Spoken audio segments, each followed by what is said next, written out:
And now to the editorial room of the Jurgens Journal and Walter Winchell. Good evening, Mr. and Mr. North and South America and all the ships at sea. Let's go to press. Flash.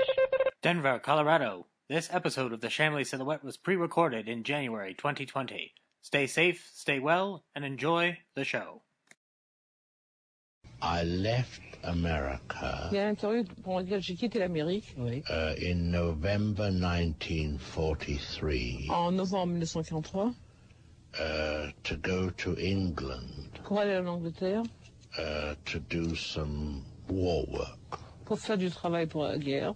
I had felt that Je sentais I needed at least to make some contribution. j'avais besoin au moins de faire une contribution.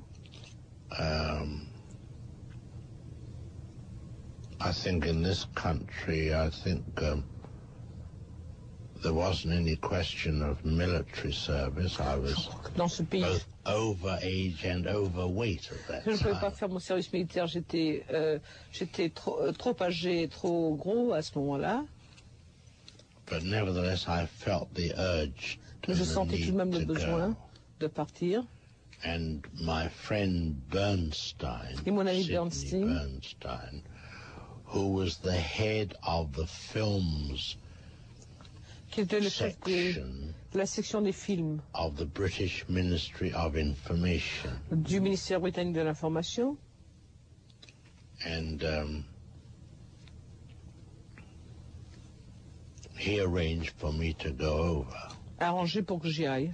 This was very important for me C'était because très important pour moi. I wanted to get Parce into que the atmosphere Je of the voulais war. pénétrer l'atmosphère de la guerre. I wanted to, whatever little contribution I could make. Je voulais également faire une petite contribution si je le pouvais.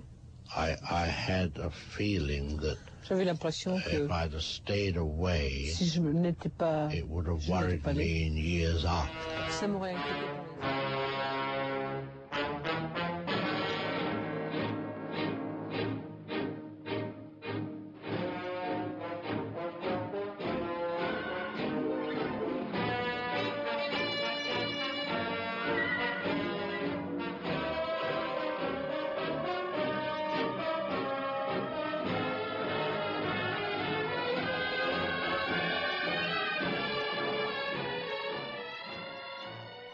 Welcome to the Shamley Silhouette, yet another analysis of the master of suspense, Alfred Hitchcock. I am your host, Zach Eastman. We have been moved from our normal studio to the outside, the world of nature. It's a nice, peaceful day. Nothing's going to go wrong. Nothing's going to interfere with this lovely discussion we're about to have. I really want to just dive right into it. We're welcoming back a former guest, in fact, the first guest of Shamley Silhouette, the greatest guest. Yes, exactly. Shut up, I'm getting to it. The man who started it all off with Classic Cool has come back here to talk a little more Hitchcock with us. Ladies and gentlemen, please welcome Ryan Frost. Hey, thanks for having me back, Zach. Not a problem. You know, we're just going to sit back. We're going to chat about some pleasant Hitchcock movies called The Pleasure Garden and a bunch of other stuff. And I watched the wrong movies. Yeah, I mean, you know what's so fine? We're just going to go into a pleasant conversation. Everything's going to be. Wait a minute. I'm getting a bulletin.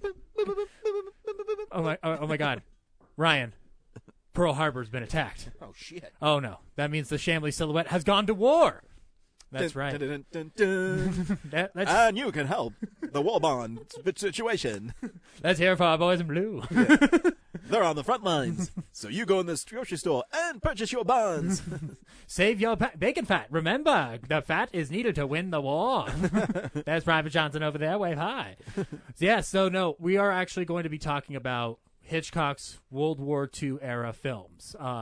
These are films that primarily have kind of a double stigma to them. They are both Hitchcock movies and they are also World War II centered films, so that there's a bit of a propaganda aesthetic to them during the time of war. But we will also talk about some preemptive films that led up to this point. So Ryan, we've already asked you how you've gotten into Hitchcock. We know that whole story. But one of the reasons I asked you to come down and talk about these films is that we have a share love of classic Hollywood within that respect, and a lot of films that we've watched take place during World War II and are very World War II centric. And I know during your Grantathon, you had plenty of films that kind of tackled that era. So what is your impression of World War II era films and how they kind of balance between propaganda and entertainment? It's interesting because I think that I think I've mentioned before that, you know, when I was watching Cary Grant movies, I always find it fascinating when you watch World War II movies that take place during World War II to see how people reacted to it. And a lot of it is I always find it interesting when they go a little darker, and the propaganda is really interesting. You know, there's one film in particular that we're going to talk about that I was kind of shocked about how it played out.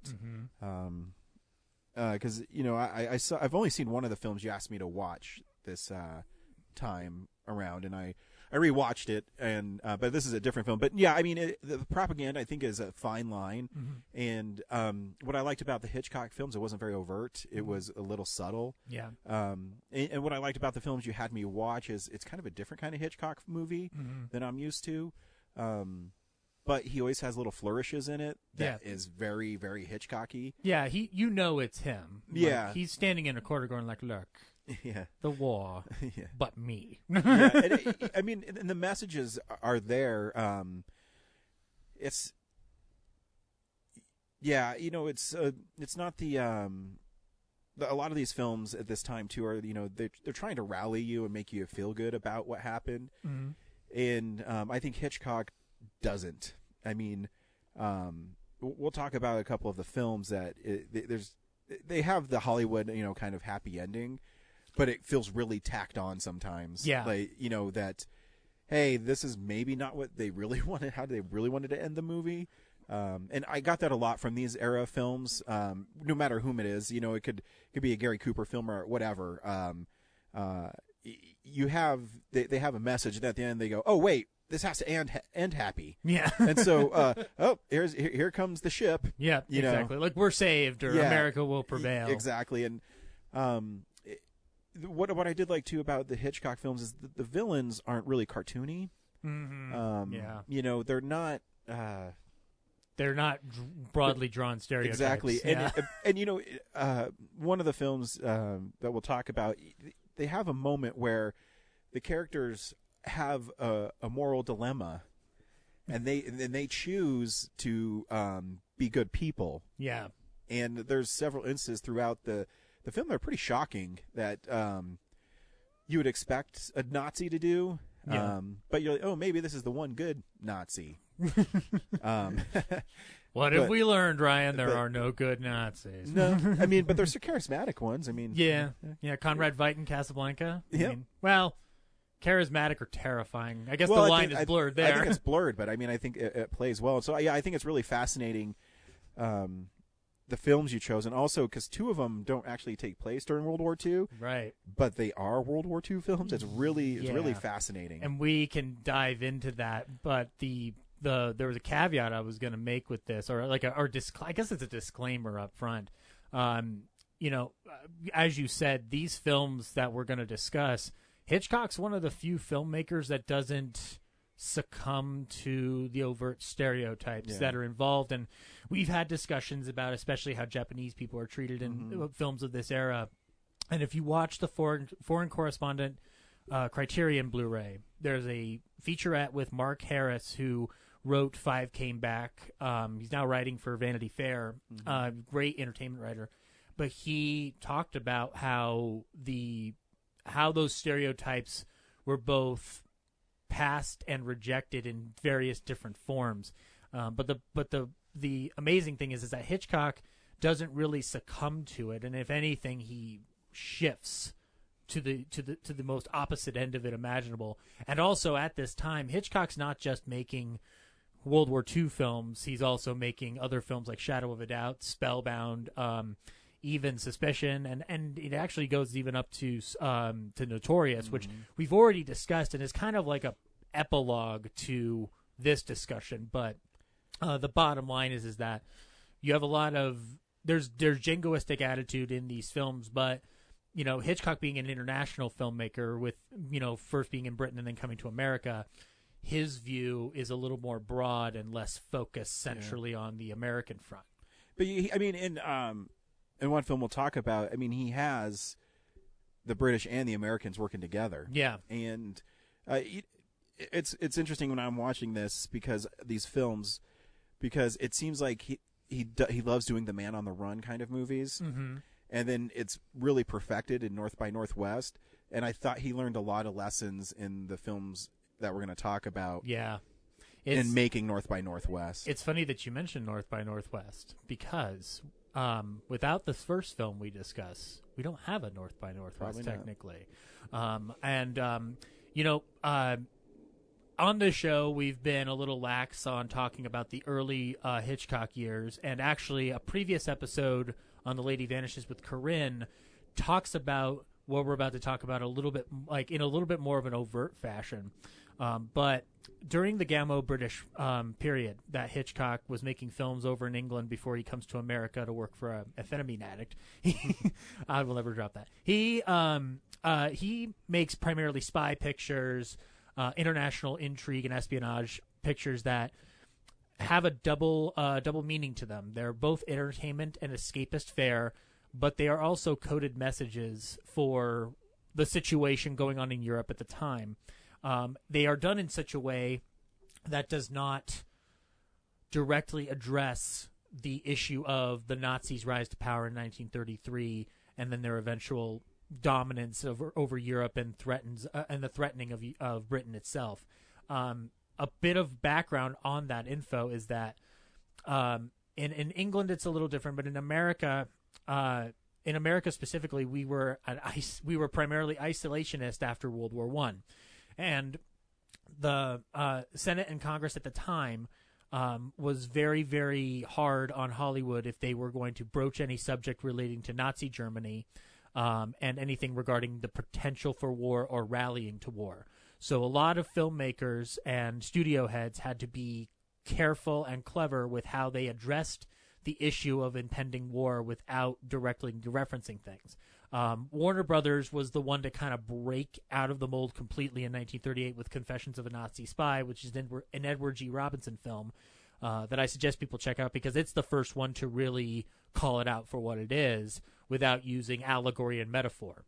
But Hitchcock in Britain, everyone's aware of the situation, but they're still in a situation where they're not trying to ruffle any feathers. So a lot of the villains and spies in Hitchcock's early work are basically placeholders for the Nazis and the different forms of fascist leadership that's emerging in Europe.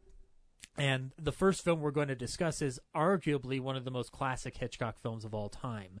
It's The 39 Steps from 1935, starring Robert Donat, Madeleine Carroll, Lucy Mannheim, and Godfrey Terrell. If you are to find a Hitchcock film that most people have probably seen just by bootleg alone, it's probably The 39 Steps. The film is based off of the novel The 39 Steps by John Buchan. The film lifts a lot of stuff from the book, but kind of rewrites a lot of different elements. And the final script by Charles Bennett and Ian Hay is very much, I would say, one of the many bases for what we consider escapist entertainment today. Robert Donat's a very charming fellow that we follow him on his journey, an average man caught up in above average circumstances. It's a formula that would later be perfected, as Ryan mentioned, by Northwest. What's interesting about 39 Steps is that amidst its plot, Hitchcock is able to weave in a message about the impending threat of Nazi Germany. Yeah, it's interesting watching it because it's a pretty early film in Hitchcock's filmography. It was 35, if I remember correctly. Yeah, so it's about 10 years after he really starts. And when I started watching it, I didn't get a Hitchcock vibe right away. Mm-hmm. But then when the story starts slowly unfolds, and there's the murder. Yes, the murder of Annabella Smith. Yeah, it's then I'm starting to get a little more of a Hitchcock vibe because he has an amazing shot. Actually, there's 3 great shots I love in this movie, and they happen pretty early in the film. One is when they go into the apartment. She asks him to turn the mirror, and the way it's framed and the way it's shot is. You can see why he's one of the greatest directors, and how he's able to put things into frame. Because it sounds silly, but he walks over and he grabs the mirror and he turns it, but you never catch the camera, and it moves in a subtle way. And then when I was really, that was the first moment where I realized that, oh, this is a Hitchcock movie. Yeah. And when she comes in murdered, and she falls over the bed or the couch, I can't remember which one it is, and. It's the bed, yeah. Yeah, he walks over and she has something in her hand, and the shot of just the hand holding the map, I think is classic Hitchcock. It's telling you a lot, with nothing in the frame except a hand holding a piece of paper. Yeah, and it's specifically it's again back to the meticulous nature where each frame is pretty much pre-planned in pre-production prior to filming it. The basics around the making of a Hitchcock film is that it's storyboarded to death, and then basically it's just apply actors here. Well, it works because most of his frames in every one of his movies tells a story. No matter if it's an establishing shot, it doesn't really matter. You know what I mean? It's telling you a story, and I think that's where his. They say master of suspense, but I'd say master of the art of filmmaking because it's very subtle.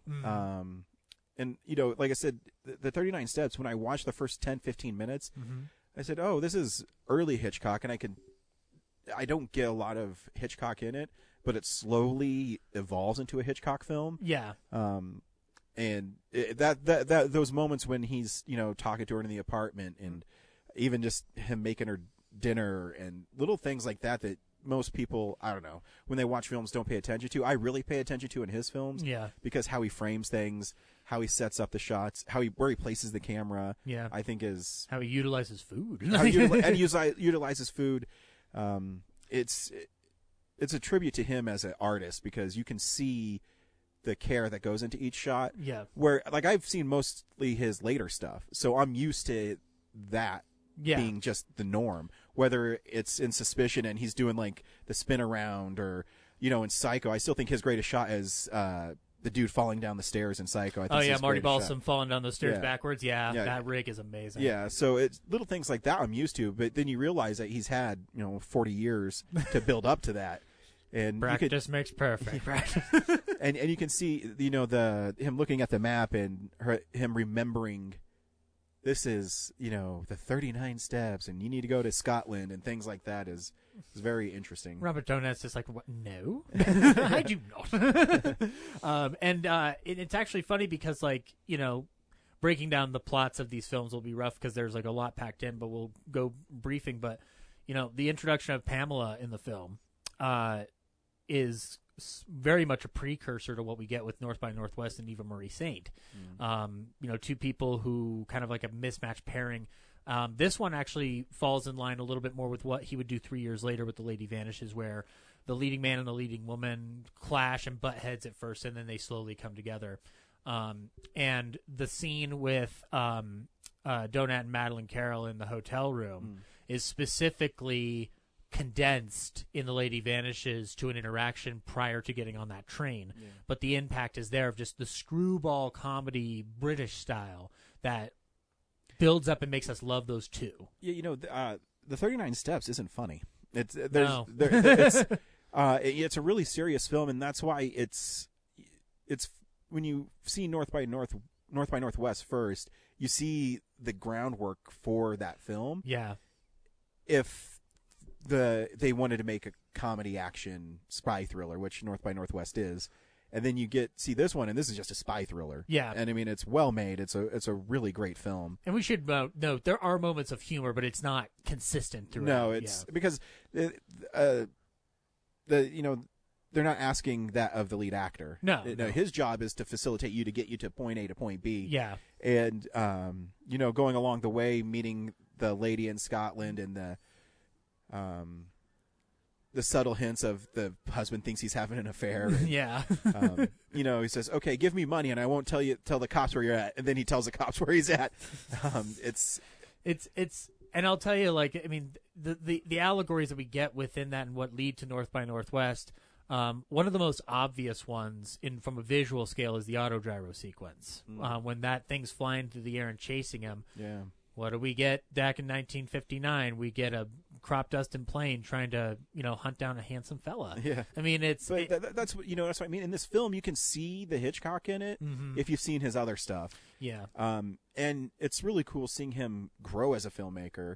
I mean, I was reading about the 39 Steps before I came here, and it's, I don't know, I forget what newspaper, but it ranked it the 4th greatest British film of all time. And that's a aesthetic that matches, like, I mean, a lot of Hitchcock films are listed on those kind of lists for a reason. Yeah, and it's he uses things so well. When they're chasing him through the moors in Scotland, the foreground and the background, and it's really cool. It's the thing I miss about films nowadays is it's fake.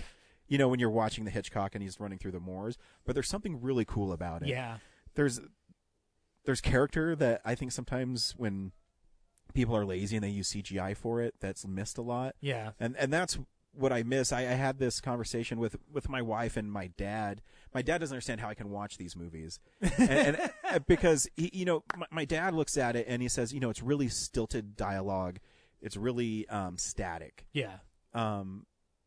I would disagree. I think people just assume that because most of the films from Hollywood's golden era, the plot isn't driven by the action. Yeah.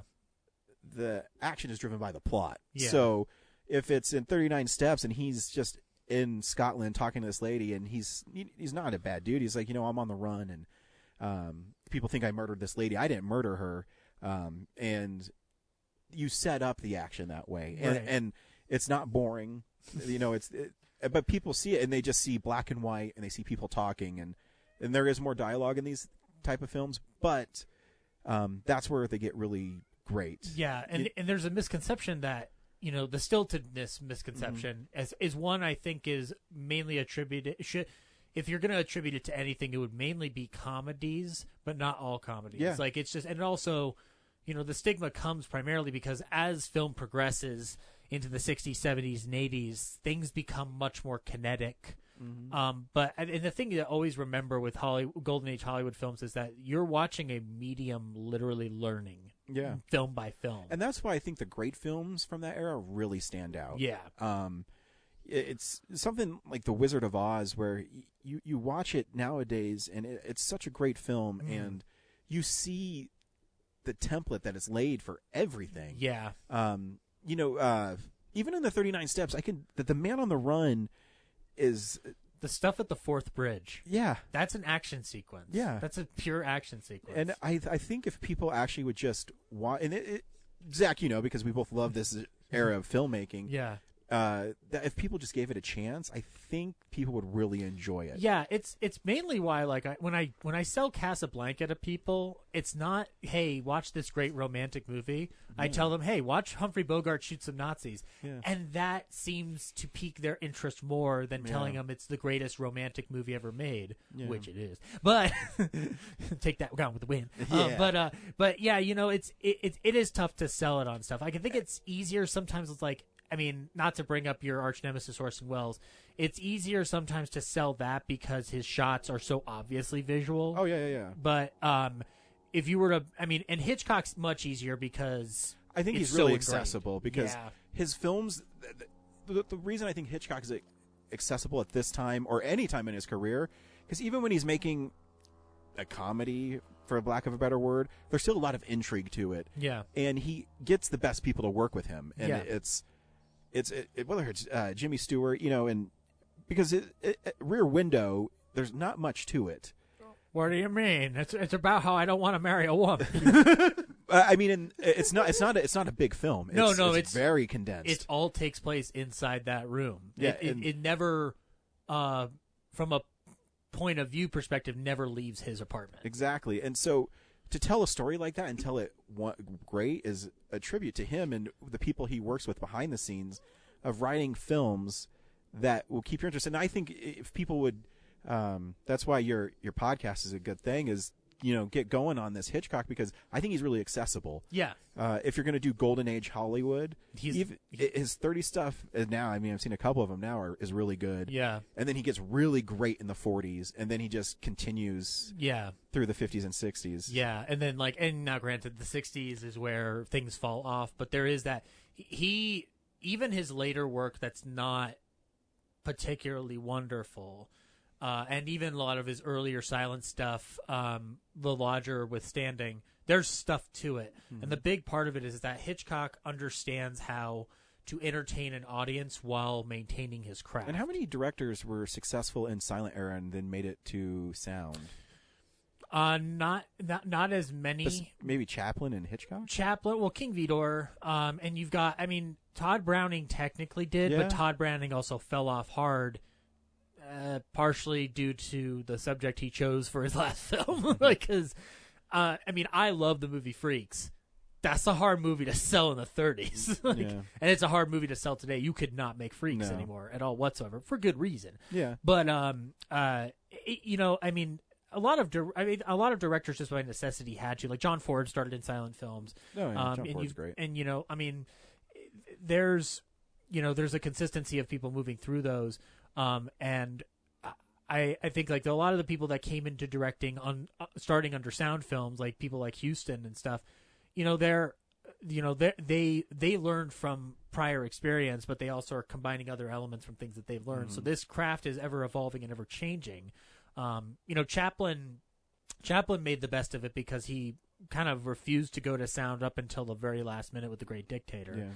Yeah. Hitchcock, he revels in silent cinema so much that a lot of his films have moments of pure and utter silence where the sound is so select that it feels like a silent film. It's almost like Hitchcock understands the space really well. Yeah, a good modern example of that, honestly, is A Beautiful Day in the Neighborhood, when Tom Hanks and guy who's hanging out with Tom Hanks, I cannot remember his name. I know, it's horrible. It's so weird. He's a great actor, though. He is. But they're in a diner together, and Mr. Rogers asks for just a moment of silence or something, and they play that scene in a Hitchcockian way or a silent film way where you have to respond to people's emotions on their face and not what they're saying. Yeah, I think the pull-in to Tom Hanks in that is very Hitchcockian. Yeah. Because he does the...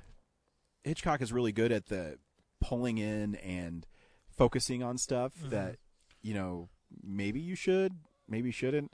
A very sleight of hand. It's not a magician. Yeah, it's not necessary, but it adds to the character. Mm-hmm. The thing with Hitchcock is the construction of it seems so simple, but those added elements are things you're not noticing right away and you notice right afterward.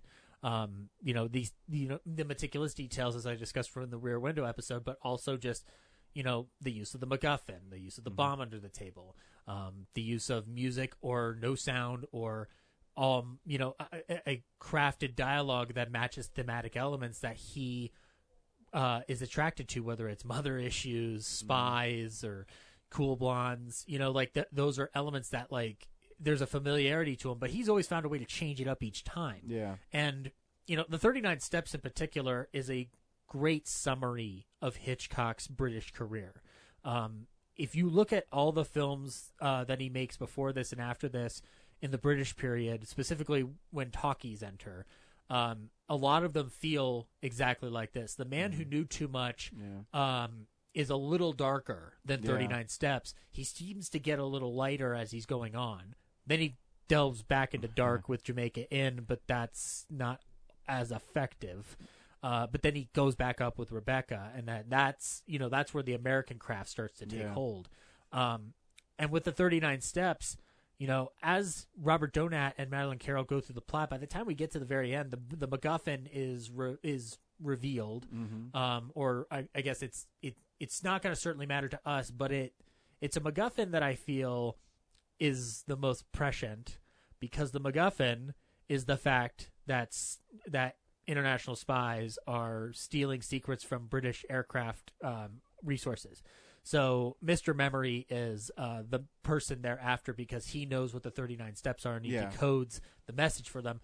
Mr. Memory gets shot in the end in a huge theater setting, which this is a consistent thing also in Hitchcock's films, especially in the early periods, is that there's always some kind of climax or a big set piece set in a theater where something violent happens. Yeah, and in our 39 steps, it starts in the theater with chaos and it ends in the theater with chaos. And it's pretty great. Yeah. The yin and yang of each scene. Yeah. Because when you go back at the end, you know what's transpired, so it adds a little more oomph to it. Yeah, the back to one is a little bit more enhanced. That's a technique that Coen brothers use all the time. Oh yeah. Watch Inside Llewyn Davis, guys. It gets better when you realize it's all on a loop. But and actually, it's a film that we didn't label for this discussion, but I will bring it up real quick. Is Sabotage. Which is not Saboteur, Sabotage. Is made in 1936, and that's where the bomb under the table element is done wrong, and Hitchcock kicks himself in the pants going, well, fuckity fuck. But there's poignant scenes in that film that take place in a movie theater, and specifically utilizing a Walt Disney cartoon as a audible aesthetic to the character's emotion. It's Who Killed Cock Robin. And to give you that context is like there are films in the early period and in the later period for Hitchcock where he uses the theater aesthetic as a tool. And it comes to great effect in this one because there's a world audience knowing that there's something mysterious going on within Britain's ranks, and they don't know what it is. And then the reveal when Mr. Memory, in his dying breath, starts revealing what the 39 steps are and says, like, it's an organization of spies set to infiltrate Britain's Air Force, and it trails off. And it's a clever way to get your... Hey, and that's his propaganda. It's not the overt. It's the subtle. It's the allegory. It's the only way Hitchcock can say fucking Nazis are coming. And so time passes. Hitchcock does his other films, and again, Lady Vanishes really steps up the game when it comes to putting a more direct face on the Nazi villainry. But also in that film, they're not called Nazis. And a lot of different things aren't directly referred to Germany up until our next film, which is Foreign Correspondent. Now, Foreign Correspondent, to give a little background, as I've mentioned before, Hitchcock went to work for an addict, and in the process, David O. Selznick would loan Hitchcock out to other studios or production chiefs to make their films because he would make a tidy buck off of it. Because... I mean, and I know I make the joke, but the thing is that Selznick was just as meticulous as Hitchcock, but Selznick was like on another level of his over-preparedness and like attention to the production and supervising it was to the point where he didn't have an output the same as other studios. And in fact, a lot of his films, Gone with the Wind being the best example, are ones that other studios buy to distribute to their theaters. Like Gone with the Wind is not an MGM production, but it is an MGM property. So it kind of delves into two different sides. It's why Warner Brothers owns the rights to that, is because the library for MGM went over to Warner Brothers. But Hitchcock is loaned out to Walter Wanger to make Foreign Correspondent from 1940, same year as Rebecca. Also gets nominated for 6 Academy Awards, including Best Picture, in the same year that Rebecca is nominated for as many Academy Awards as he has 2 Best Pictures in the Best Picture lineup. 2 totally different films. 2 totally different films. Now, we'll get this right off the bat. I mean, obviously Rebecca deserves to win that Oscar, but there's a part of me that wanted Foreign Correspondent to win because I really like this movie a lot, and it's a film that has grown on me over the years because it's. As we've talked about, like, it's not traditional Hitchcock in the strictest sense because it is also a World War II movie, but it's grown on me because of my appreciation of all the other elements. The background on Foreign Correspondent is Walter Wanger has been trying to make this property for a while, and the idea of just rallying to war. And Walter Wanger, an independent producer, mainly worked through United Artists, and United Artists was formed and founded by Mary Pickford, Douglas Fairbanks, Charlie Chaplin, and D.W. Griffith. But they were, unlike the other studios, they were a lot more relaxed, and less intrusive. The only intrusion they had to make was on behalf of what Congress and other people would tell them when it came to the subject of war.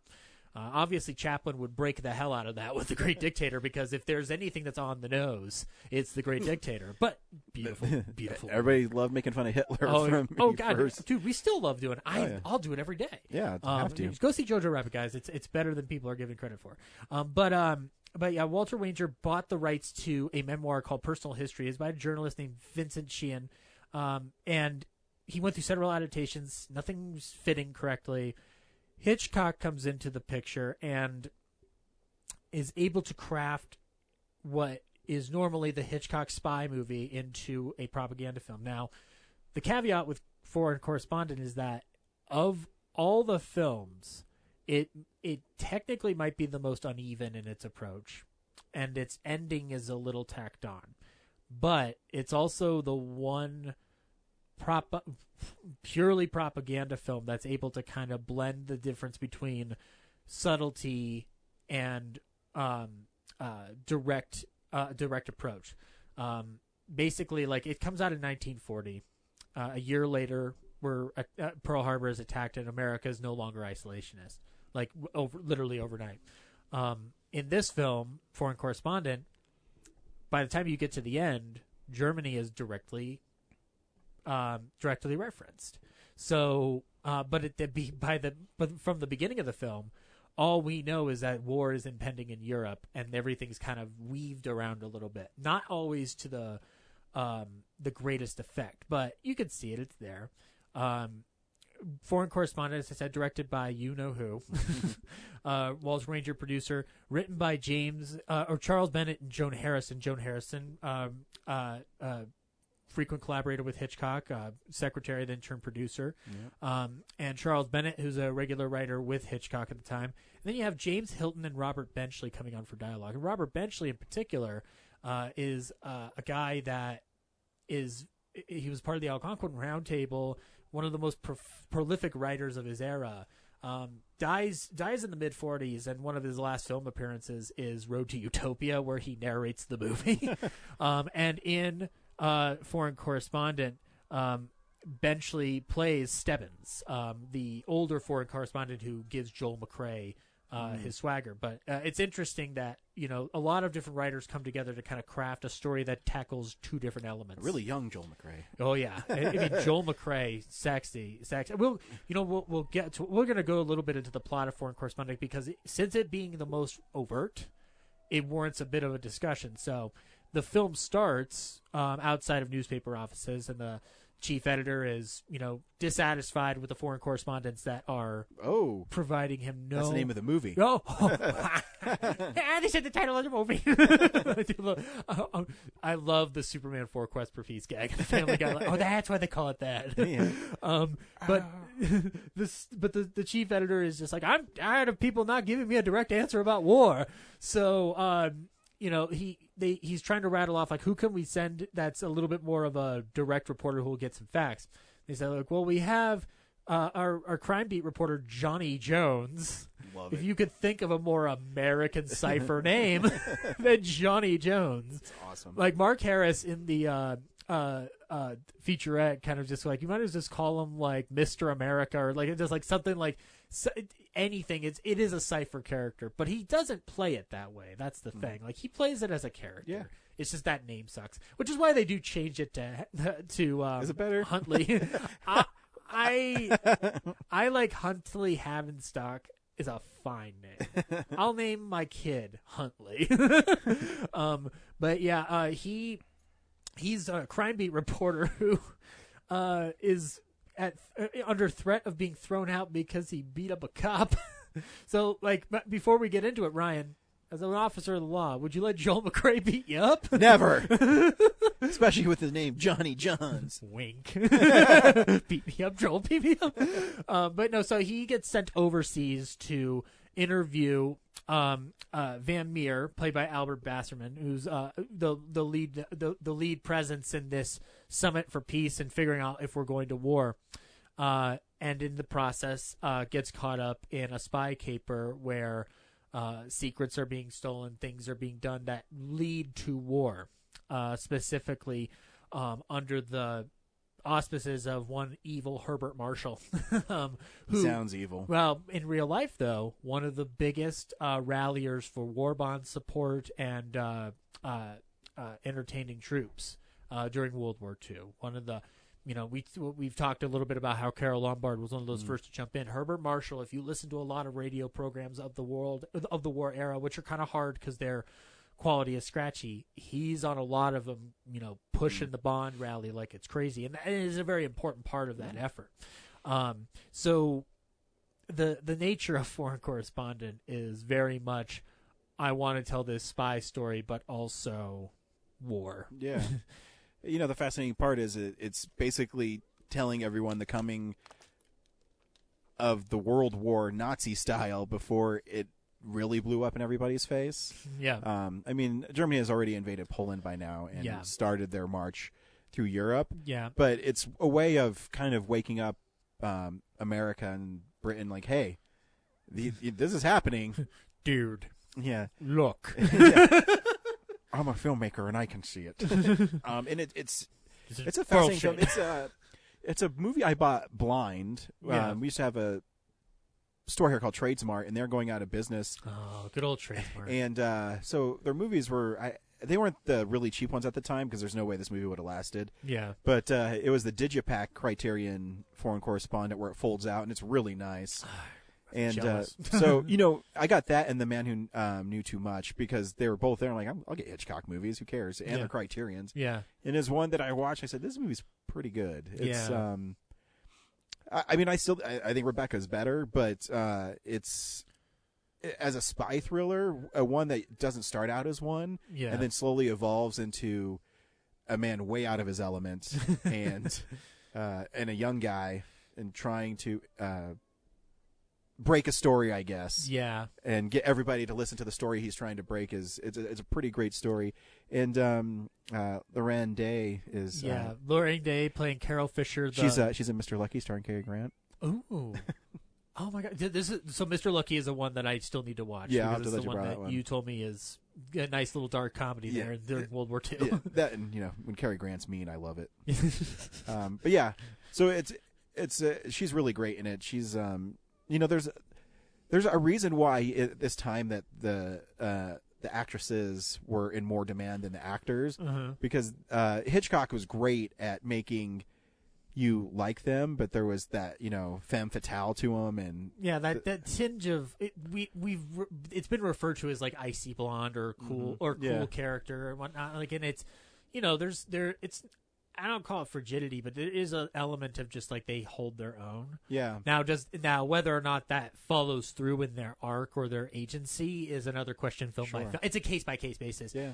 In the Birds episode that people have heard by now, we talk about how Tippi Hedren has way more agency than you'd expect going into the film initially, and it only disappears when the bird attack comes near the climax, like the huge one on the house. Amongst other depressing things we talked about with that movie. And Lorraine Day's not alone. She has Folliot, lowercase double F, played by George Sanders, and George Sanders also in Rebecca, playing the devious cousin. George Sanders would end up playing a lot of villains down the line, but I love him in this movie above any other movie he's been in because he's just the wisecracking sidekick. Yeah. Hitchcock is really good to you if you were good to him. So he has a lot of people show up in his films a lot. Yeah. And you can always tell when their relationship soured. Yeah. Because they're suddenly not there anymore. Yeah. And it's unfortunately happened a lot with his female stars. Yeah. There's reasons for that. Yeah.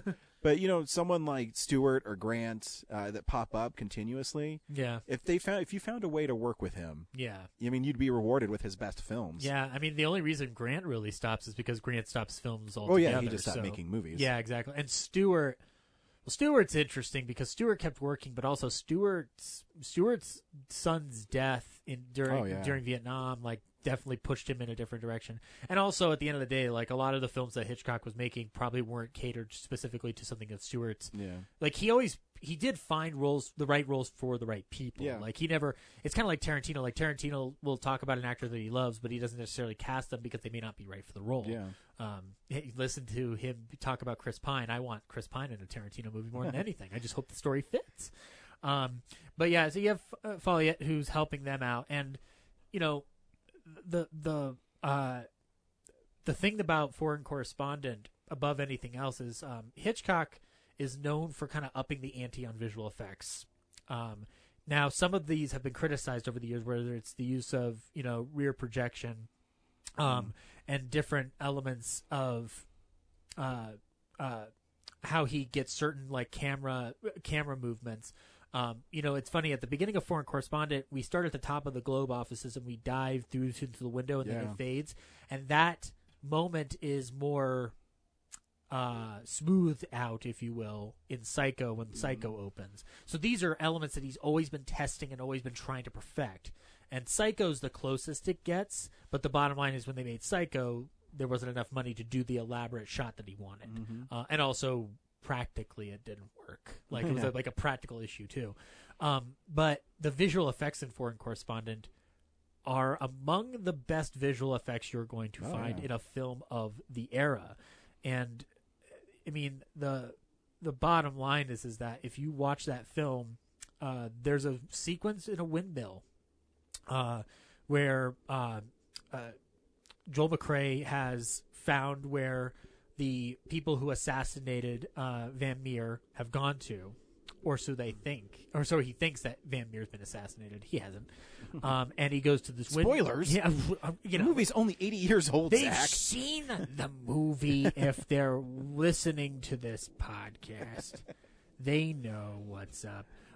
But yeah, the visual effects is like they have a windmill, so they shot on 3 different locations. You have Seal Beach being used for the exterior combined with matte painting and miniature. Then you have a full-on exterior for the closer shots of the windmill on a studio soundstage, and then inside the windmill is a whole other soundstage. So all these elements combine to make one specific illusion and imagery. And the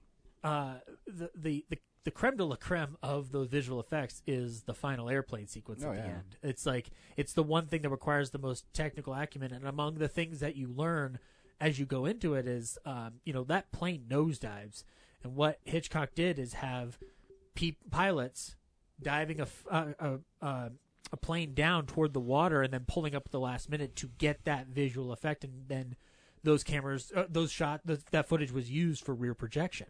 So you have a lot of different elements in order to create a realistic story for a film that's not, necessarily requiring effects extravaganza.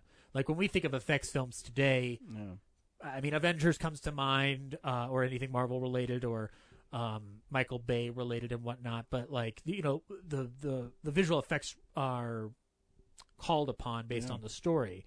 But like just for a spy picture, where there's not a lot of stuff required. Like it's rare that you see a film today of a drama sort or even a spy sort, if it's not James Bond, to have the care and attention to visual effects that this film does. Yeah, and it just goes back to who Hitchcock is.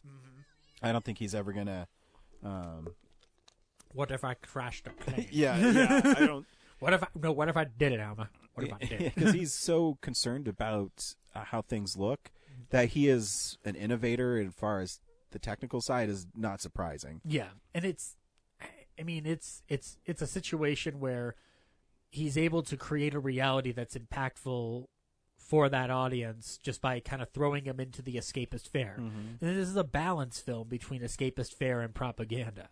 So, the film comes out, when it comes out, when you look at the ending of the film, it is tacked on, but it's important, and it doesn't feel unearned. That's the thing. It doesn't feel unearned. But the final element of this is that they go through this spy story, and Joel McCrea is now aware of what's going on and wants to spread the message. And the last shot is a radio broadcast that's going on in Britain, but bombs are dropping, and so they're going into blackout mode. But America's still listening, and so he gives his final call to arms.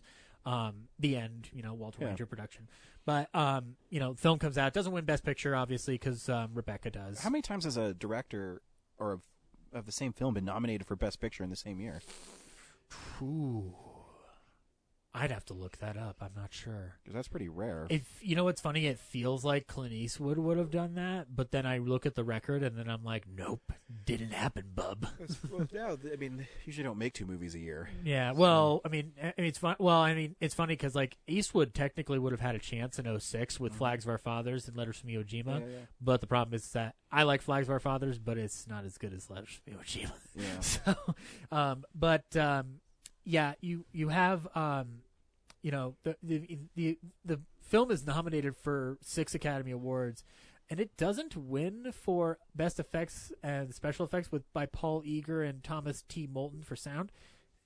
That's like an egregious error. That seems like, but again, it's always hard back then in Hollywood because I mean, people say it's political now. Back then is ridiculous. Well, we want to talk about, you know, here I've got some news for people who think the Academy Awards were unfair, and I'm just going to point this out. The Academy Awards was originally founded to stop unions from happening, so they've never cared what the public wanted. Exactly. Like, they never gave a shit. But, you know, alas, you know, Foreign Correspondent comes out, doesn't win anything. Okay. Hitchcock goes boo-hoo. Yeah. He keeps working. He goes boo-hoo until his other movie wins, and he's all right. Exactly. And so, you know, 1940 to 1941, you know, he's they're still plugging away. And an important thing to talk about Hitchcock is that the British community had a lot of issues with him not going back overseas to directly make films for the War Department. And the bottom line is like, I mean, obviously Hitchcock is over the age for draft, and certainly over the weight limit. You know, it's not a crack about his weight. It's the bottom line is that he was not going to be able to function in that manner. And there's a lot of discussion over it, and I would recommend you listen to the Secret History of Hollywood episodes on Alfred Hitchcock to really understand in more detail why there was a problem. But the bottom line is that other British people felt like he was a traitor, and then there was other British people who were, you know, in the same position as Hitchcock, where they're under contract in America. And if they're not required by the draft, it's very hard to convince those studio heads for them to go overseas and do something for that country when they can be making those propaganda films in America. And keep in mind, this is all happening, you know, there's a lot of stuff happening before, but also after Pearl Harbor, where, you know, Hitchcock would probably have an opportunity to go over there, but he had just gone to America to make Rebecca. And so Selznick was not going to let him go. That's the bottom line. Selznick was not going to let him go. And, you know, you read stories back then, and the movie studios were so... I don't know if people really understand how much influence they had on people and how not nice they were. Yeah, I mean, and to be fair, there are good things that they did. But I mean, you can read about what they did to Judy Garland at The Wizard of Oz and stuff. Oh, yeah. Judy Garland... freaking Jean Harlow. Yeah, Olivia de Havilland, Betty Davis. Betty Davis got whipped around by Jack Warner. And there's another element to also realize within Hollywood's involvement with the war is that, with the exception of Warner Brothers, a lot of studios didn't pull from their foreign markets until a certain point. Yeah. So there was always a fear that they didn't want to lose their foreign market. Now, Warner Brothers pulled out immediately because they were like, guys, Nazis, don't. And then, they left. Well, Walt Disney blames the financial disappointment of Pinocchio on the breakout of war because they couldn't distribute it in Europe. Yeah, and I mean, you know, there's elements to that. Like with Disney's, you know, Disney's situation is interesting because Disney also, around that time, is also working on what would be considered the Big Five. And other than Snow White and the Seven Dwarfs, the Big Five don't really make much money for it. No. I mean, Fantasia being the biggest experiment of them all. And the last studio to actually pull out is MGM. And I think it primarily because Louis B. Mayer, you know, was stubborn enough to just hold out as long as he could. But, you know, regardless, once World War II breaks out, you know, that foreign market's gone for the duration of the war. In the time that Hitchcock is left dormant, to a certain respect regarding to war, he starts work on a film called Saboteur from 1942. And this is, early on, this is when he starts working. I'm trying to remember his name so I can get it right. His normal production designer, Robert Boyle, who starts off as his assistant initially and helps him conceive and design Saboteur. And during the conception and design of Saboteur, someone walked into the office with them and said, "Guys, Pearl Harbor, it happened." So this film undergoes a lot thanks to the breakout of war and becomes much more overt than even For a Correspondent was going to be. So Saboteur, directed by you-know-who, written by Peter Vertel, Joan Harrison, and Dorothy Parker, another member of the Algonquin Round Table. Now, it's kind of cobbled together from several different drafts, so it's not just one person really committing their time to it. Selznick was pitched the idea, and Selznick gave the okay for a script, and he had John Houseman come in to help out with this, and it gets kind of sold off by Selznick to Universal, and Universal brings over Hitchcock because Selznick can make some money. So they put together a ragtag team for this because there's a lot of Hitchcock regulars in this film, but nothing towards a real known name today. You have Robert Cummings, who doesn't have the same oomph 70 years later that other actors do. You have Priscilla Lane, who I think is known. Arsenic and Old Lace. Yeah, exactly. Arsenic and Meanest Man in the World with Jack Benny. I know that. But she's beautiful. Yeah, she is. She's beautiful, and she's wonderful in this film too. You have Otto Kruger, and then the biggest addition is Norman Lloyd. Now, Norman Lloyd is a frequent Hitchcock collaborator who would end up being a producer for the Alfred Hitchcock Presents show and worked with Hitchcock all throughout the years. But Norman Lloyd plays the villain. Yeah. And I must say, when it comes to Saboteur, I think Norman Lloyd's one of the best Hitchcock villains of all time. Oh, I think of the 4 movies we watched, this was my favorite. Really? Yeah. Just because when I was watching it, the Blu-ray is amazing. Yeah. It sounds amazing. It looks amazing. And it's just a traditional Universal release one, so it's not even like a Criterion restoration. No, but they did a good job of upscaling it and getting it ready. But I really liked it. I thought the intrigue was really great. Mm-hmm. It was funny. It felt like a Hitchcock movie to me, big time. Yeah. The dude on the run. I meet a woman who lives with her blind uncle. Yeah. But she's great in it too, because a lot of characters, if they're not well developed, she's just gonna go along with what he's gonna do, and she tried multiple times to get away from him and even throw him under the bus. Yeah. So it's her gradual acceptance of the truth is interesting for a Hitchcock film, because it's more, I think, because of the inherent story they're telling, which is a sabotage on a war plant. Yeah. You as an audience during World War II era have to be convinced that you even have to be convinced that he's not some kind of double agent working under false auspices, and you are Priscilla Lane's kind of our POV character to a certain respect. She's our entry point to a certain extent. I mean, Cummings' character Barry is not. He's not isolated. We're not distant from him. But with it being a World War II era film, you can kind of play that suspicious angle with him, even though it's quite clear that Norman Lloyd is the.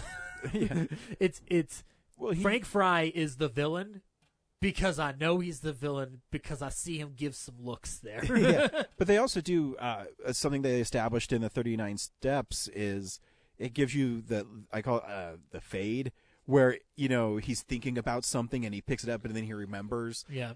He's like, wait a minute, I remember the ranch I'm supposed to go to. Yeah. And that it's an interesting film too, because it deals with a group of bad guys. Yeah. And it says that even the rich people are the people to look out for. Yeah. And it's a theme that's explored in Hollywood a lot. And it's still explored to this very day. Yeah. I go to Eyes Wide Shut or where it's a secret cabal of people. Heck, even Ready or Not does it. Oh yeah, it's a secret cabal of people. And the death of his his friend is pretty horrific. Oh my god, yeah. So we'll give a brief synopsis of the plot.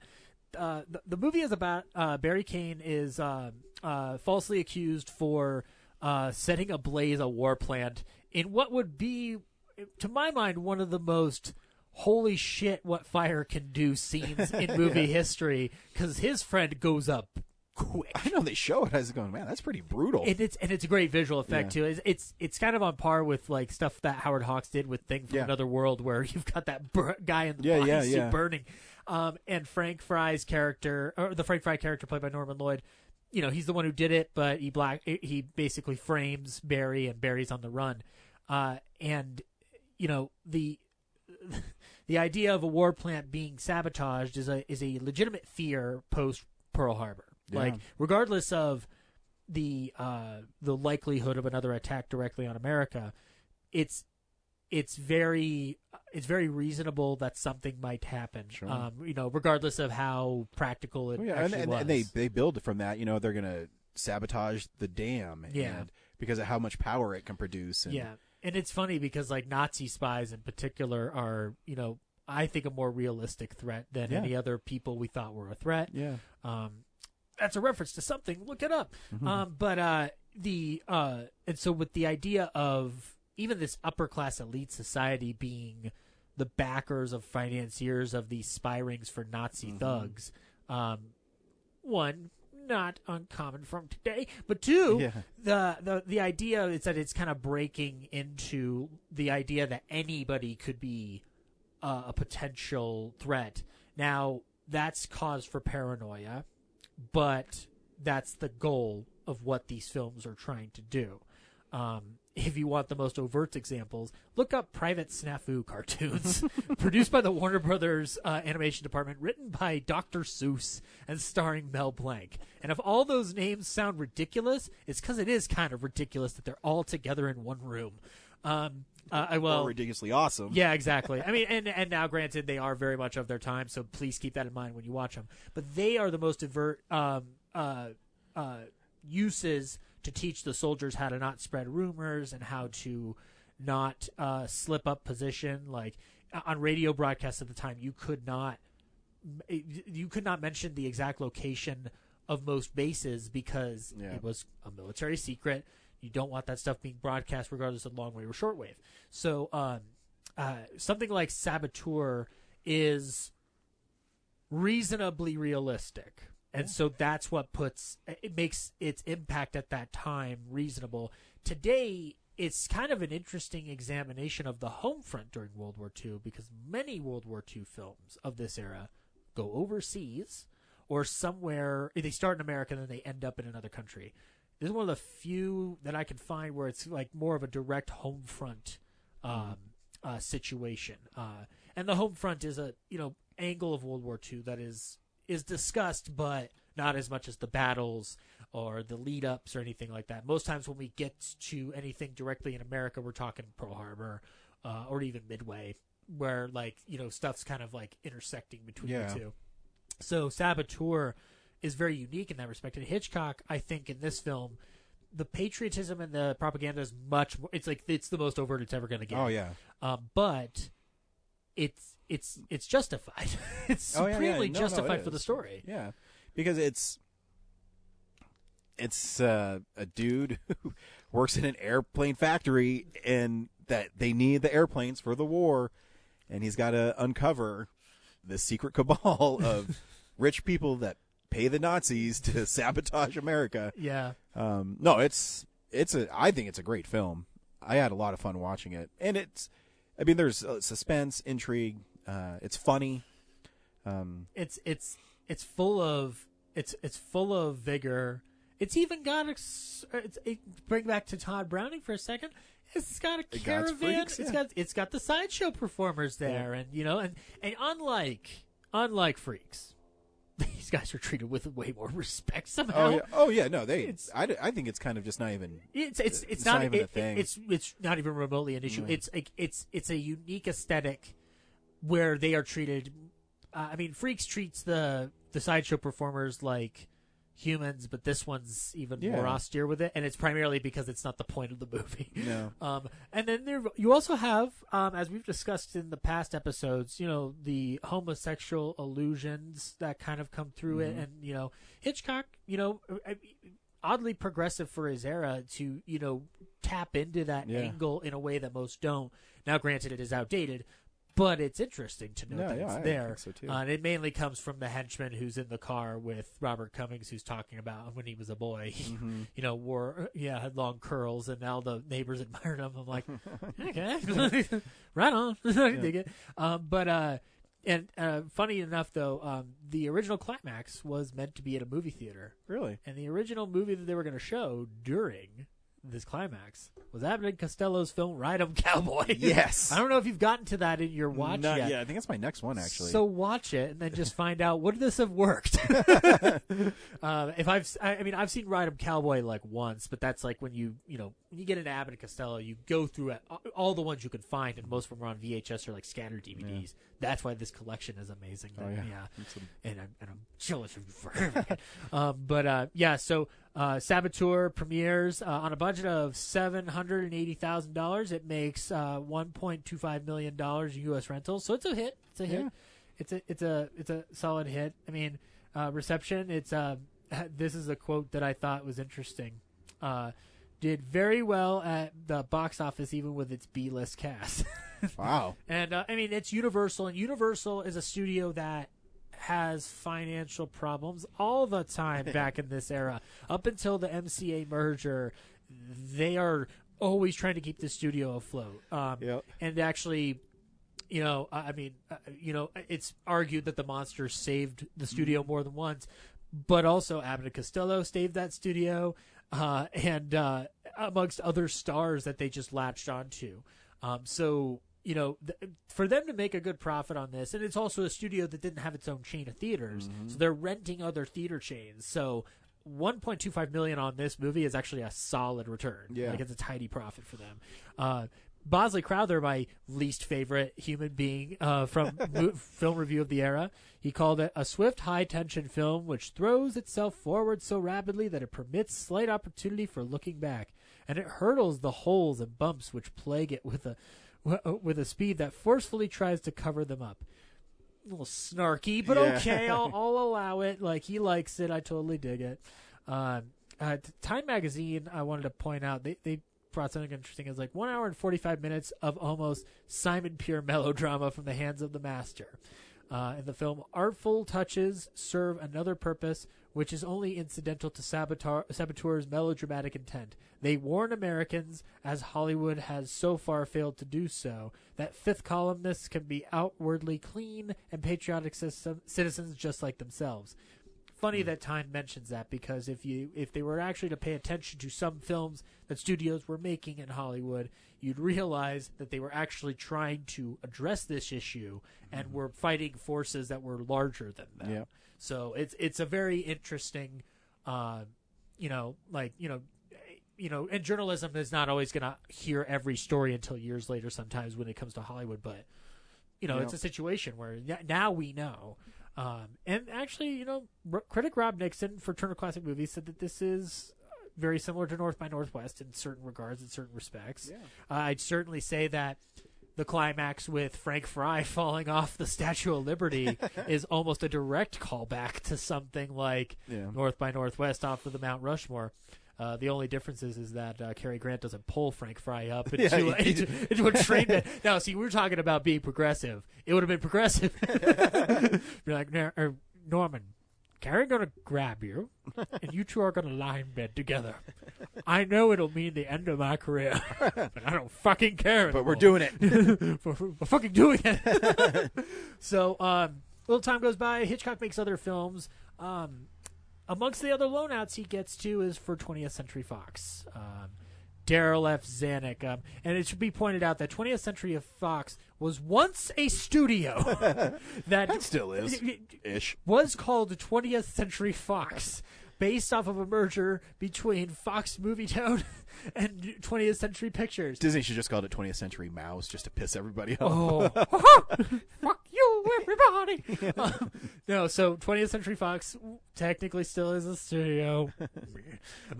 but at the time, they did not make movies for a streaming service. They made movies, and one of those films was a little film from 1944 called Lifeboat.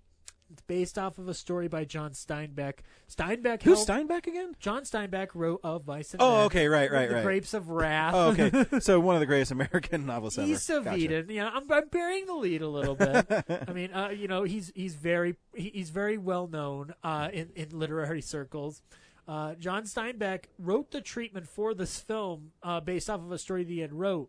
He was very dissuaded to fully involve himself because he had gotten into trouble for being a little too radical at the time. And it's almost as if, though, he was a very good writer that was kind of tamped down by norms of society. I mean, I honestly think John Steinbeck wouldn't work today because we'd like immediately start trashing him on Twitter. Unless we, I mean, not me. I would be like, no, I get it. Yeah. But John Steinbeck writes the treatment and kind of goes away. Joe Swirling comes in and picks up the slack and writes the majority of the screenplay. He was an American theater writer too, so I mean, like, you know, and they needed someone like that for this one. This is the film that surprised me a lot because it literally takes place on a lifeboat. Yeah, the whole film. Yeah, it's. I mean, the title didn't lie to you. No, it's not Jason Takes Manhattan. It's literally on a lifeboat the whole time. Now, Jason, I want you to walk down 32nd Street. I would love it if Hitchcock made a Friday the 13th awesome. movie. Yeah, I mean, at the time, I think this has my favorite Hitchcock cameo of ever in it. Yeah. Oh, so before we jump into the plot, like, I mean, yes, it takes place on a lifeboat. Yes. Amongst the ads that are being looked at, like with the remaining scattered stuff from this blown up ship, is an ad for weight loss. Yeah, and that's Skinny Hitch and Fat Hitch. And the background for that is that Hitchcock had indeed lost a lot of weight, and this was the most convenient way to do the cameo because it's not like you could have. I think the only other way you could do it is have one of the dead floating bodies be awesome. Hitchcock floating on his back. Cut. The plot is really simple. Yeah. It's a German U-boat sinks a ship. Yeah. And they're on a lifeboat, and one of the people they save upon the lifeboat is the captain of the U-boat. Yeah, and the question is he still loyal to Germany, or is he just a survivor like anybody else? And we talked about this like an hour ago about moral questions you have to ask yourself. Yeah. Do you let this guy live? And the American sailor says, no, kill him. Let's get rid of this dude. Yeah. Everyone says, no, you can't do that. He's a POW. You're war criminal. War criminal. There we go. How can I say that word? You are doing a war crime. War crime. Yeah, war crime, I tells you. And so why I like this villain in this movie a lot is he doesn't start out as one. It's really subtle. Yeah. And there's some heartbreaking stuff. The lady who's carries her baby and her baby's dead. Yeah. And then she falls asleep and they they bury the baby at sea, and then she wakes up and wants to know where her baby's at. And then, she hung herself. Then she hung herself on the side of the boat because they tied her down. And it should be pointed out, Hitchcock's been accused of being dark with films like Psycho, The Birds, and Frenzy. Lifeboat might be the darkest because it's the most real. Oh, yeah. It's the most real. And that's, even though I love Saboteur the most of these four films we watched, I think this is maybe the one that I was most impressed with Hitchcock in. Yeah. Because one, it's on a lifeboat. There's nothing else in this movie. Yeah. I mean, they eventually ships show up and there's some actually the blowing up of the German ship was pretty impressive. Yeah. But it's just, I don't know how big the lifeboat is, 8 by 10 feet. Well, and the within production of all this is, they're on that set and you're having to kind of break it up into sections. So, if you get the Kino Lorber version of Lifeboat, there's a fun little vintage documentary attached to it where they talk about the production of this. But it's just so cool because you need a playwright because it takes place in, I call it a bottle scene. Yeah. It's all in one place. No one can go anywhere. And the actors better be up to par. And all the actors in this are amazing. Yeah, and it should be pointed out for how they're filming that. You're using miniature lifeboat and figurines to plan this out. There are 4 lifeboats used during the shooting. Rehearsals take place in one. Separate boats were used for close-ups and long shots, and another was for the studio's large-scale tank where the water shots were really happening. So there's a way to construct this and still have it have the location and visually isolated. It's interesting, too, because a lot of times it's just like a cloudy sky, but at night they have the stars. And again, it just goes back to what I talked about earlier, is his planning of shots is just incredible. And this one seems like, in a way, that it might be the easiest to plan because of the, one location. Yeah. But the truth is that you have to make it visually dynamic. And the pacing is so important, and you have to have someone who is as good as Hitchcock to pull this off. Yeah. Because it's, I don't know, an hour and 30 minutes, but you can't move. So making it visually interesting is fascinating. I mean, it's with when the sails break, and it's having them lay underneath the sails and creating different lighting techniques. And, things that maybe someone who doesn't watch film very much doesn't pick up. Yeah. And I'm no film snob or anything, but I well, that's very clear. But I appreciate the way he sets the camera and how he chooses different shots and different lighting, and because you have to make it interesting. Yeah, it's funny because this film is sort of a precursor to Rope, and Rope is much more direct in its approach. It's also more difficult because of what he's trying to do with Rope. Yeah. But Lifeboat is the experiment of what can you do in primarily one location, and then Rope kind of extends to that, and Rope's pre-planning is even more insane because of what he's trying to do, and then would be perfected by Sam Mendes in 1917. The film, the cast in this film is fucking incredible. I want to go down one by one like we haven't with the others, because the cast is so small, but everybody's so important. You have Tallulah Bankhead, frequently troublesome actor Tallulah Bankhead, mainly for the stage, but she did some films here and there, playing Connie, the reporter. You have William Bendix, my favorite, playing Gus. You've got Walter Slezak playing Captain Willie. You have Mary Anderson playing Alice. You have John Hodiak playing John Kovac. You got Henry Hull playing Rittenhouse. He's great in it. You got Heather Angel as Mrs. Hiley, and you got Canada Lee as Joe. And Canada Lee's history is very sad because he was kind of shoved into the corner because of his race, and he died really young. Yeah, and it's a tragedy. And he's amazing in this movie. Oh, he's incredible. The whole cast is. I mean, when you're making a film like this, your cast better be able to carry each person, no matter how big their role is. Better be able to carry their own weight. And what I think is really cool about this film is no one ever mentions, his race. It's never mentioned at all. He's just a dude. Yeah. And he happened to be on the ship. And not even his social class is discussed whatsoever. It's a very much isolated thing. Like, not even Casablanca can claim that. I agree. But I think Casablanca is a little, Casablanca is able to address it without being offensive. Yeah. But this one in particular, I think, is damn near perfect. Yeah, he's just a character. And lest I forget, the most important cast member, the star of Batteries Not Included, Hume Cronin, married to Jessica Tandy. Both of them very big friends with the Hitchcocks. Hume Cronin wrote the treatment for Rope that ended up becoming the script that was later on developed. But Hume Cronin playing Stanley Sparks Garrett, one of my favorite names in cinema history now. But yeah, you have all these characters who clash and combat with each other, especially when it comes to the Nazi in the boat. And from a plot perspective, I think the main thing to take away from this is that as this is a war film and a propaganda film by the very end, it's the most challenging when it comes to the plot itself. Yeah, and it's not an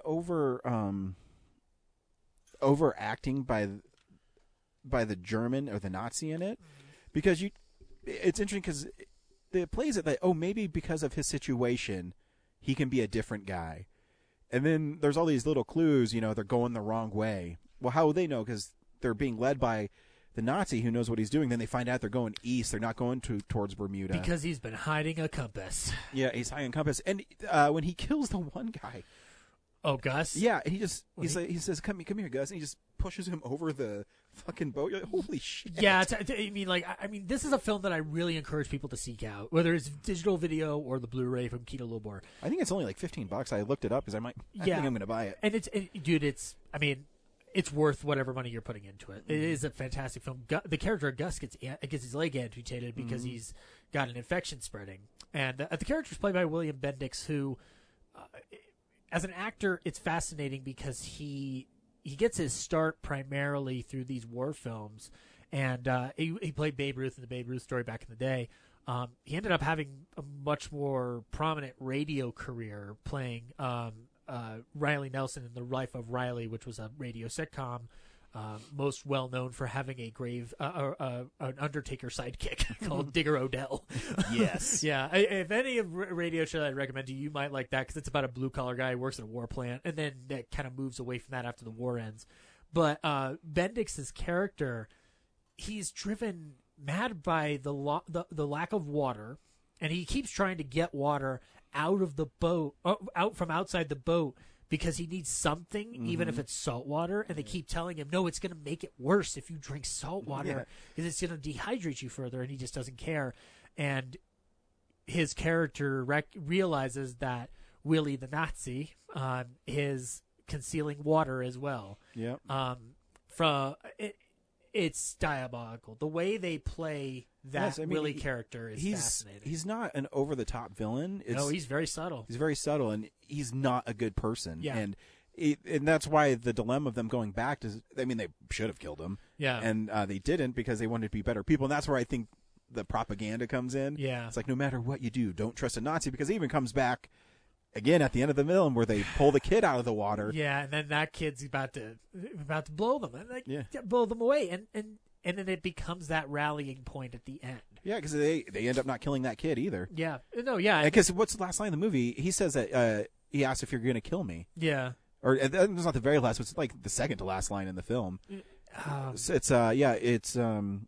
not going to kill me or something like that after they take the gun from him. Yeah, then they kind of just they dismiss that out the window. Yeah, then they look at the ship coming towards him and it ends. Yeah. So I guess it's a depressing ending. I think it's an ending that the only reason it has issues is because it's clashing with the thematics. Yeah. But it works. It's not unwarranted. No, it's earned, because even after all of that, after the Nazi pushed the dude into the water and like sadistically murders him, it's they still decide they're going to help this kid, because they beat the Nazi to death with a fucking boot.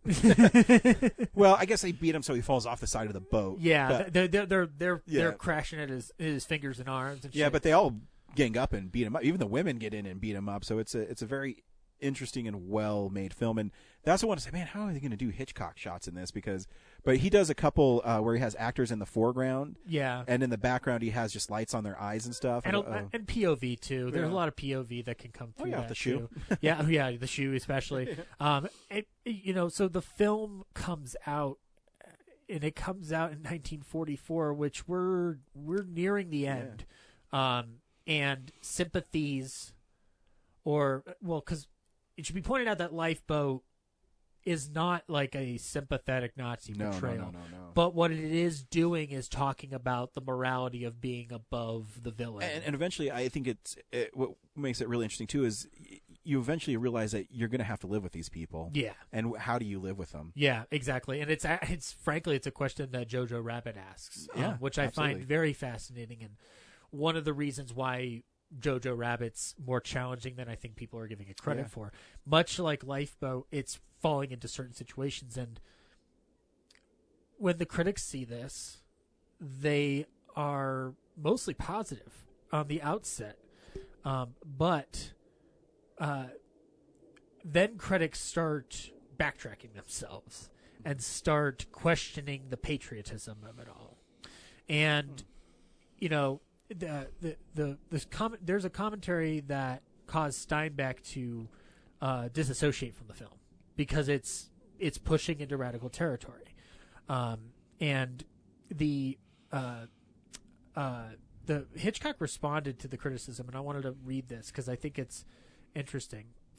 So he said, "I always respect my villain, building him into a redoubtable character that will make my hero or thesis more admirable in defeating him or it. So the fact that he makes him not sympathetic, I mean, the fact that he makes him relatable is only to further his villainy. Well, those are the best villains. Yeah, and that's clear when you watch the film, is that it's not about, humanizing a monster. It's about playing with you. You have to remember that Hitchcock, really good at making a villain work, is good at making you terrified of him. And I think the only reason why it gets addressed the way it does by critics is because it's tied directly into that propaganda aesthetic.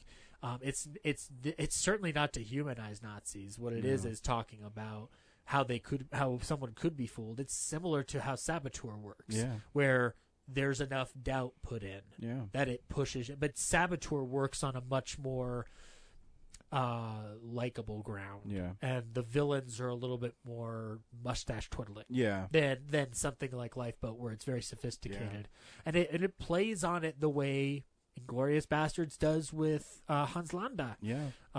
Although Hans Landa strides the line between mustache twirling and, but he's really good at it. I'm really good at it. But the movie opens and it is a bomb. It loses money for Darryl F. Zanuck's 20th Century Fox, to which Darryl F. Zanuck responded, "Fuck!" He was like kind of a short little man with a mustache, but he walked around like a damn colonel during the war.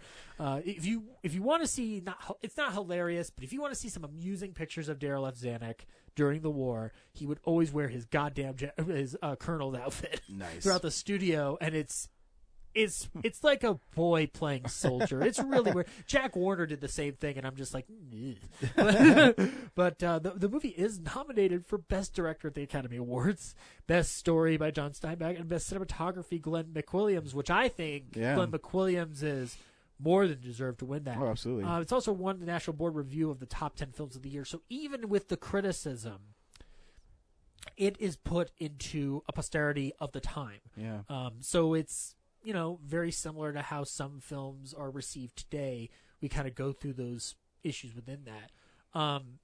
So this is the last traditional film in the thing. And I didn't ask you to watch our next thing, but I'm going to bring it up. So Hitchcock, in addition to his traditional narrative work, made two different propaganda shorts for the British government, and he also consulted on the formation of a film called German Concentration Camps Factual Survey, mainly organized and constructed by his eventual producing partner Cindy Bernstein, who helped him form Transatlantic Pictures. And the film is shot. The footage is shot at Bergen-Belsen, which was one of the more it's one of the many camps where things were discovered upon Allies entering in to liberate, that the Nazis' atrocities and crimes are revealed, and Bernstein gets the footage. He and the cameraman work hard at acquiring this footage to gather the evidence for the eventual trials, because there's not just the one Nuremberg trial, there's a bunch of trials. The Nuremberg trials primarily, it has some of Bernstein's film, but it mainly has a lot of the Stevens film, is what I've been reading now. I could be wrong, and if somebody wants to correct me, please feel free to do so. I will gladly admit fault. But the bottom line is that a lot of filmmakers from the era that are, traditional Hollywood filmmakers are assigned to gather this evidence, Stevens being among them, and Stevens is actually dramatically changed by his experience. And if you want to watch a documentary about the American experience on this end, watch Five Came Back, which is a series on Netflix based on a book by Mark Harris. But Night Will Fall is a documentary from HBO directed by Andre Singer that goes into the formation of Bernstein and Hitchcock's film. And Hitchcock is not strictly committed to it 100%, and it's not because he doesn't want to. It's because he goes over to Britain to basically organize and direct the footage that has already been shot into a narrative that can be used for what would be considered a propaganda film, but also a Nazi crimes atrocity revelation. And he spends a month diligently working on this film with Bernstein, goes back to Hollywood for his obligations, and the British government shelves the film before it's even fully completed, which is a fact that I did not know when I previously mentioned this information in a couple episodes ago.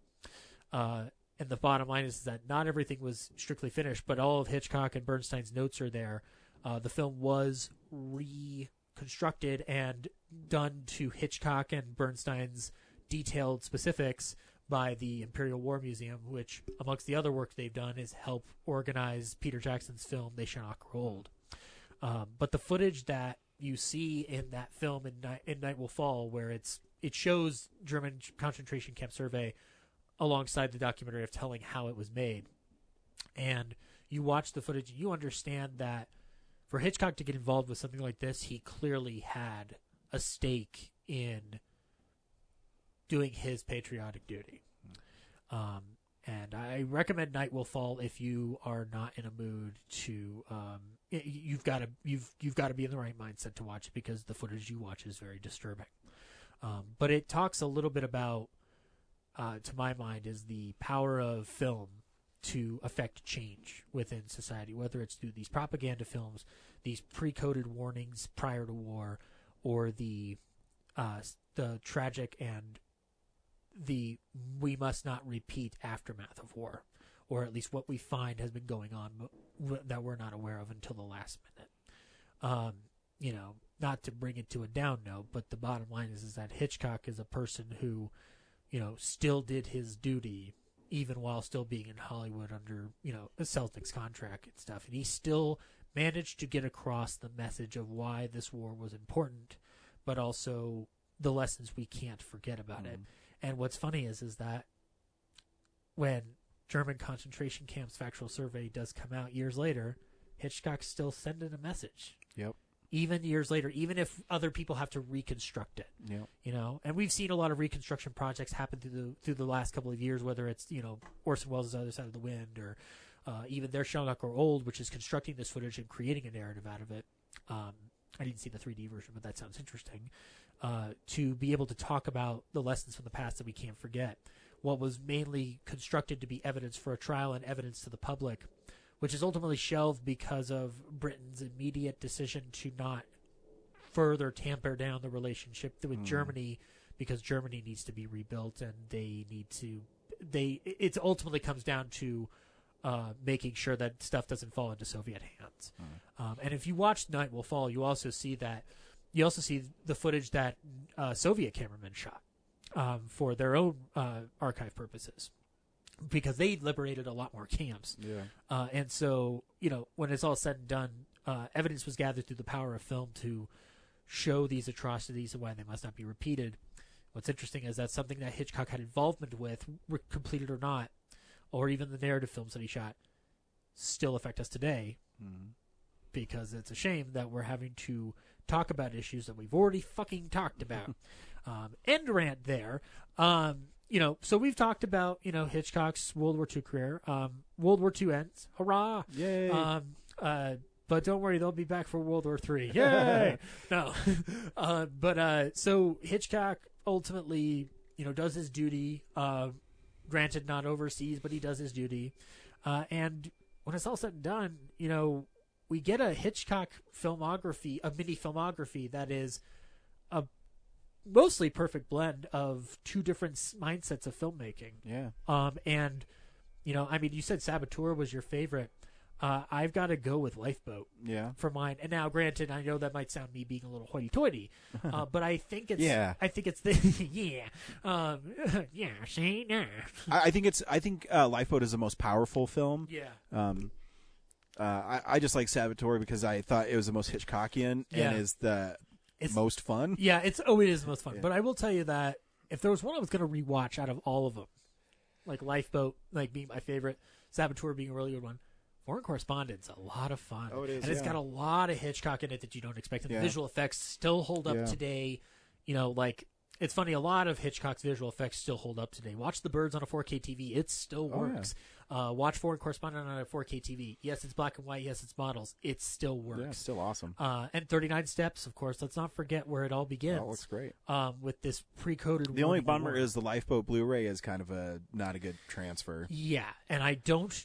So I've looked into what might be the cause of that. And the only thing that I can gather is that print wasn't treated very well initially, because that print...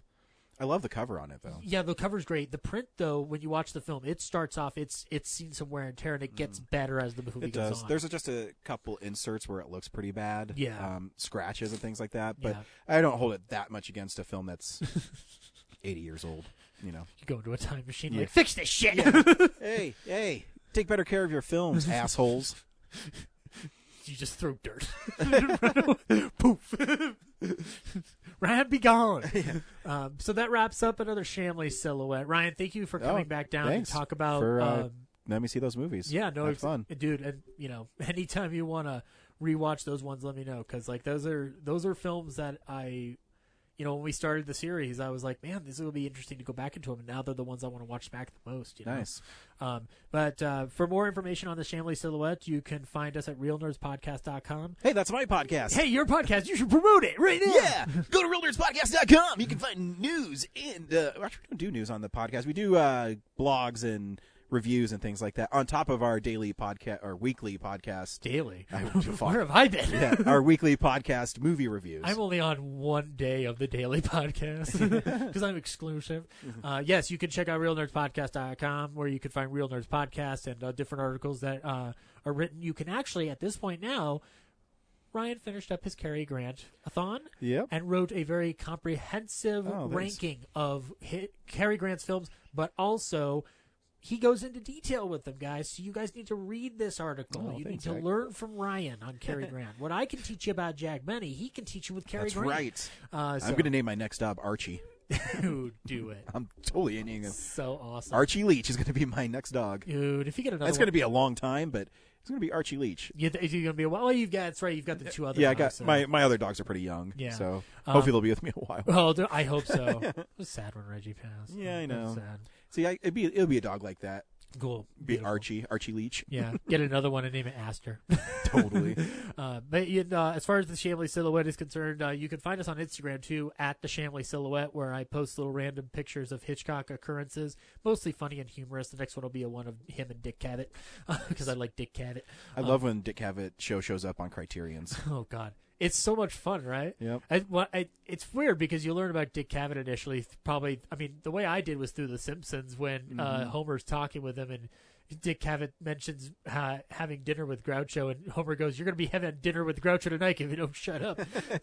And then on the next episode, I believe I'm going to be discussing two films by Hitchcock that are pretty much the same because they have the same titles. And I'm going to be having on a former guest and a new guest all in the same room. It's going to be so interesting. Cool. And a little Jimmy Stewart action will be happening in that episode, so stay tuned. But until I next... tell you, I love it. That was a pretty good Jimmy Stewart I just busted out. Oh, Jimmy, how are you, Jimmy? Jimmy, are you good, Jimmy? I'm good, Jimmy. But until next time, good night. This is London. We have as a guest tonight one of the soldiers of the press, one of the little army of historians who are writing history from beside the cannon's mouth, the foreign correspondent of the New York Globe, Huntley Haverstock. Hello, America. I've been watching a part of the world being blown to pieces. A part of the world as nice as Vermont and Ohio and Virginia and California and Illinois lies ripped up and bleeding like a steer in a slaughterhouse. And I've seen things that make the history of the savages read like Pollyanna legends. I've seen women... We shall have to postpone the broadcast. Oh, postpone nothing. Let's go on as long as we can. Madam, we have a shelter downstairs. How about it, Carol? They're listening in America, John. Okay. We'll tell them. I can't read the rest of the speech I have because the lights have gone out, so I'll just have to talk off the cuff. All that noise you hear isn't static. It's death coming to London. Yes, they're coming here now. You can hear the bombs falling on the streets and the homes. Don't tune me out. Hang on a while. This is a big story, and you're part of it. It's too late to do anything here now except stand in the dark and let them come. It's as if the lights were all out everywhere, except in America. Keep those lights burning. Cover them with steel. Ring them with guns. Build a canopy of battleships and bombing planes around them. Hello, America. Hang on.